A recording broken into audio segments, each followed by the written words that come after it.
All right, now we have come to the last right. So we have come to the last part for chapter 1. So we're going to look at basic concepts of pollution. So now we need to know what are the concepts of pollution, right? So we need to know the causes of environmental damage or environmental pollution. So we have natural pollutants, yeah, meaning that pollutions arises from the natural processes, yeah. So it arises from non-artificial processes in nature, for example, ocean salt, spray, pollen, and also pollen. And then it also can be from human activities or man-made uh, pollution, yeah. We call it as anthropogenic pollutants. It is human-induced and include all residuals associated with consumption and production. So any human activities, uh, either consumption and production, will actually will actually affect the environment and will have some residuals of pollution. Okay, so that is known as anthropogenic pollution. For example, chemical waste, gases from combustion. And then we also have sources of pollution. We have sources grouped by mobility and sources grouped by identifiability.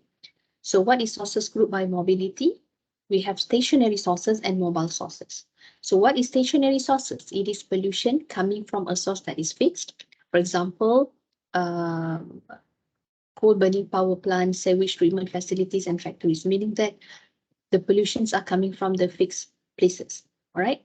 For mobile sources, it is non-stationary sources, and sometimes it's actually coming from moving sources. For example, vehicles, yeah, from trucks, airplanes, car, and so on. For sources that is grouped by identifiability, it can be divided into point sources and non-point sources. So what is point sources? Yeah, it is single identifiable sources, which mean that the pollutant can be identified as coming from a single source. For example, we know exactly, we know exactly that the pollutions are coming from where, right? So for example, factory smokestack, an effluent pipe, or a ship. But for non-point sources, the sources that is actually cannot be accurately identified. Yeah, we do not know the pollutions are coming from where, right? And for example, urban and agricultural runoff, yeah, water drainage. And for environmental damage, we have a different scope. Yeah, we have local pollution, we have regional and also global pollution. So what is local pollution? Damage does not extend far from the sources. For example, it confined on a single community or only a small places, right? For example, urban smoke caused by emission by local factories and vehicles. So it only affects small groups of people and small in one particular area only. For regional pollution, now the damage extends beyond the sources, yeah, larger area. For example, acid rain, harmful emission can travel far from its original sources, meaning that it might occur in a small district or a small particular country.